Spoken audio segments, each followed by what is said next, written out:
आज हमारे देश में बेरोज़गारी की बातें बहुत बढ़ चढ़ कर हो रही हैं और बहुत सारे लोग हैं जो कहते हैं कि लोग पढ़े लिखे हैं लेकिन बेरोज़गार हैं, उनके पास कोई काम नहीं है। अगर हृदय से और दिल की गहराई से अगर आप पूछेंगे अपने आप से, तो आप देखेंगे ज़्यादातर लोग जो बेरोज़गार हैं, वो बेरोज़गार इसलिए नहीं हैं क्योंकि उनको काम नहीं मिल रहा है। वो बेरोज़गार इसलिए हैं क्योंकि जो काम वो चाहते हैं वो उनको नहीं मिल रहा है। अगर कोई इंसान, कोई छात्र जो पढ़ाई लिखाई कर लिया, वो ग्रेजुएशन कर चुका है, मास्टर डिग्री कर चुका है, तो उसके बाद से एक ख्याल बना लेता है, एक कल्पना कर लेता है अपने मस्तिष्क में कि बस मुझे तो इसी तरह के काम चाहिए और ऐसी नौकरी जब मुझे मिलेगी तभी मैं काम करूँगा। जबकि पढ़ाई लिखाई का मतलब ये नहीं होता है कि हम खास तरह के ही काम कर सकते हैं। एक पढ़े लिखे इंसान और एक अनपढ़ इंसान का एक महत्वपूर्ण बहुत बड़ा भेद होता है। अनपढ़ इंसान कुछ तरह के ही कामों को कर सकता है, लेकिन जब इंसान शिक्षित हो जाता है, पढ़ा लिखा हो जाता है, तो उस समय उसके पास काम करने का जो दायरा होता है वो बहुत बड़ा हो जाता है। क्योंकि जो काम एक अनपढ़ इंसान कर सकता है वो इंसान पढ़ा लिखा तो कर ही सकता है, लेकिन पढ़ाई लिखाई के कारण से वो कुछ और भी सीख लेता है, कुछ और भी एडिशन हो जाता है उसके लाइफ में। फिर वो और भी ज़्यादा ऑप्शंस के साथ उपलब्ध रहता है किसी भी काम को करने के लिए। जैसे एक अनपढ़ इंसान मजदूरी का काम कर सकता है, मेहनत का काम कर सकता है, खेती में काम कर सकता है, लेकिन अगर एक पढ़ा लिखा इंसान है तो फिर वो उस मेहनत के काम, मजदूरी के काम को करने के अलावा अनेकों दूसरे तरह के काम को करने की भी क्षमता उसके अंदर विकसित हो जाती है। तो पढ़ाई लिखाई का मतलब ये होता है कि आपकी योग्यता में इजाफा हो, तरक्की हो, उन्नति हो, आप ज़्यादा बेहतर कर सकें।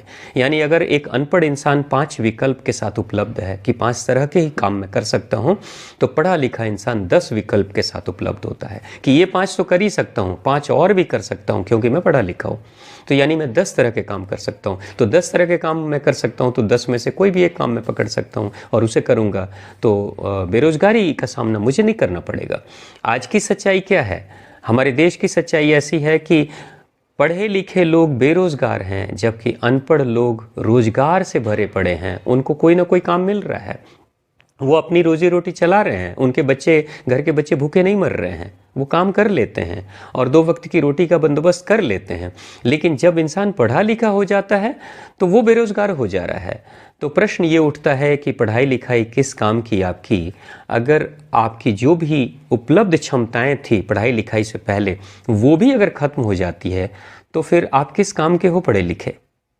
तो आज के समाज में आज की जो सच्चाई है, बेरोज़गारी इसलिए नहीं है क्योंकि काम की कमी है, बेरोज़गारी इसलिए है क्योंकि हम काम करना नहीं चाहते। पढ़े लिखे लोग काम नहीं करना चाहते। मैं आपको अपनी बात बताऊं कि कुछ साल पहले जब मैं एक सामाजिक संस्था में गया था काम करने के लिए, तो उस संस्था में एक दिन मीटिंग हो रही थी मेरे जाने के कुछ दिनों के बाद से, और ये निर्धारित किया जा रहा था कि किस व्यक्ति को कौन सा काम करना है।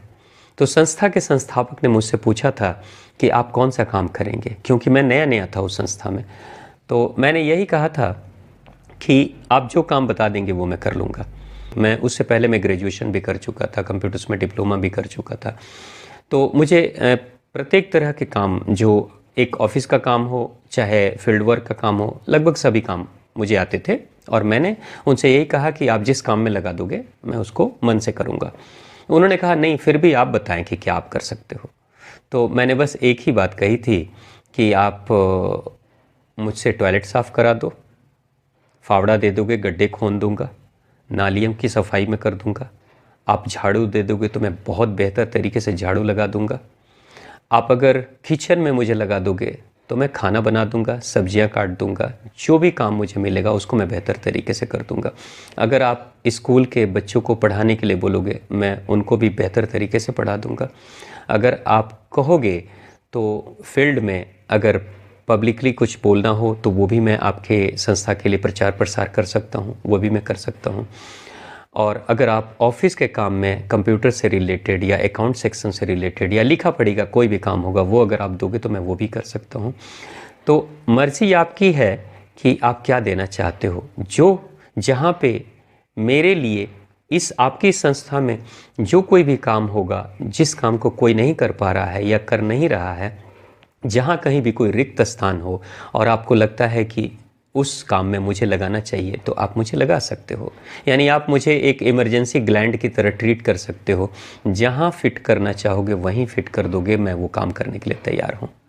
तो मैंने जब उनसे कहा था तो जो संस्था के संस्थापक थे वो हंसने लगे थे, मुस्कुराने लगे थे कि मैं क्या कह रहा हूँ कि मैं टॉयलेट साफ़ कर सकता हूँ, मैं झाड़ू लगा सकता हूँ, मैं गड्ढे खोद सकता हूँ, मैं खंबे गाड़ सकता हूँ। तो वो हंस रहे थे और फिर वो कुछ डिसाइड नहीं कर पाए और उन्होंने कहा अच्छा ठीक है, 1-2 दिन के बाद से सोचते हैं क्या होता है।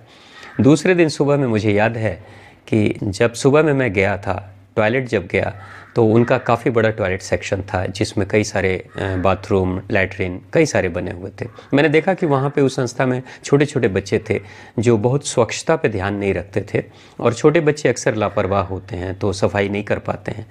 तो मुझे लगा कि इस टॉयलेट में गंदगी काफ़ी है, और जब बच्चे टॉयलेट का इस्तेमाल करके जब चले गए थे, गंदगी थी, तो फर्स्ट डे मैंने उस पूरे टॉयलेट सेक्शन का, पूरे शौचालय की सफाई मैंने की थी।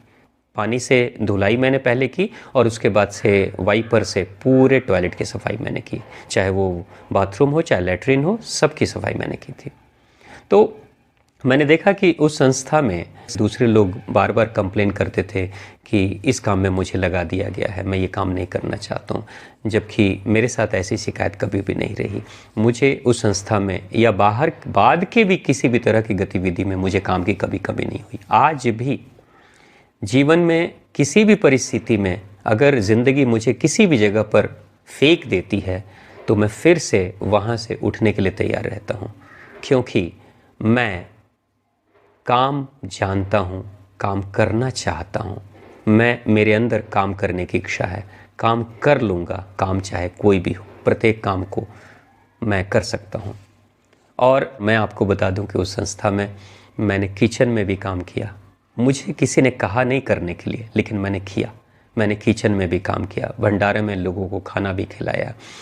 इतना तक कि इतवार के दिन स्कूल के बच्चे और दूसरे जो बच्चे थे, संस्था के जो भी सदस्य थे, मैं उनकी पूरी कतार से उनके सारे जूते जमा कर लिया करता था, और 1 घंटे 2 घंटे 3 घंटे सुबह के नाश्ते के बाद बैठकर उनके जूतों की पॉलिश कर दिया करता था। और कई बार 20 जोड़े 30 जोड़े जूते मैंने पॉलिश किए। इतना ही नहीं, एक बार की बात है कि उन बच्चों के बाल काटने थे और जो सैलून वाले भैया थे वो आए नहीं थे, और संडे का ही समय था, इतवार का समय था, उसके बाद से दूसरे दिन से उनकी स्कूल की शुरुआत हो जाती, संभव नहीं होता। तो मुझे याद है कि लगभग 50-55 बच्चे थे। 50-55 बच्चों के बाल मैंने काटने शुरू किए थे सुबह के 10 बजे से, और शाम के 4 बजे तक सारे बच्चों के बाल मैंने काट दिए थे। बहुत अच्छे से नहीं काटे, लेकिन फिर भी ऐसे तो काट दिए ताकि छोटे छोटे बाल हो जाएं और थोड़े से पढ़ाई पे उनका ध्यान हो। तो हर तरह के काम किया। और उस संस्था की जो सबसे बड़ी, एक तरह से कहें तो उस संस्था के जो संस्थापक थे, उन्होंने फिर मुझे ऐसा भी बोला कि आप मेरे प्राइवेट सेक्रेटरी के रूप में आप मेरी संस्था में काम करो, और मेरे साथ कहीं पे भी पब्लिक मीटिंग में चलते हो तो उस मेरी संस्था को रिप्रेजेंट करने के लिए, उसे समाज में बेहतर तरीके से प्रतिनिधित्व करने के लिए आप संस्था के बारे में बोलो। मैंने वो भी किया, और मैं ऐसे व्यक्ति के लिए मैंने ये सारे काम किए थे जो पद्मश्री पुरस्कार के लिए जिनका नॉमिनेशन हुआ था। तो मैं मेरे सभी भाई बहनों से मैं यही कहना चाहूँगा, बेरोज़गारी दुनिया में नहीं है, बेरोज़गारी देश में नहीं है, बेरोज़गारी यहाँ है, मस्तिष्क में। अगर आप काम करना चाहोगे ना, तो काम की कमी नहीं है, न कभी है न कभी होगी। लेकिन अगर आपने ये बना दिया कि मुझे यही काम करना है और मैं ये काम नहीं कर सकता हूँ, तो आप बेरोज़गार हो, चाहे कितने भी पढ़े लिखे क्यों ना हो, आप बेरोज़गार हो जाओगे। बेरोज़गारी उसी इंसान के लिए है जो मानसिक रूप से बेरोज़गार है। जो काम करने वाला है वो तो काम कर ही लेता है। काम करना सीखो, काम ढूंढो, नौकरी मत ढूंढो। नौकरी ढूंढोगे तो नहीं भी मिलेगी, काम ढूंढोगे तो ज़रूर मिलेगा। क्योंकि किसी भी कंपनी में आप जाओगे, किसी भी इंसान के साथ काम करना चाहोगे, तो वो इंसान यही देखता है कि ये बंदा मेरे काम लायक है, क्या इसको अपने साथ रखने से मेरा कोई लाभ होगा। अगर आप उसके लिए एसेट्स बनकर लाभ देने वाले व्यक्ति बनोगे, लाभ कराने वाले व्यक्ति बनोगे, तो कोई भी संस्था, कोई भी व्यक्ति आपको अपने साथ रख लेगा काम के लिए। लेकिन अगर आप उसके लिए लाइबिलिटी, बोझ बनकर रहोगे, तो संस्था चाहे कितनी भी अच्छी क्यों ना हो, आपको नहीं रखेगी तो वो आपको बाहर भी निकाल देगी। तो बेहतर यही होगा कि आप काम करने की मानसिकता बनाएं। बेरोज़गारी की बातें नेताओं के लिए अच्छी लगती हैं, लेकिन जिसको भूख लगी रहती है वो कोई ना कोई काम ढूंढ ही लेता है अपने लिए।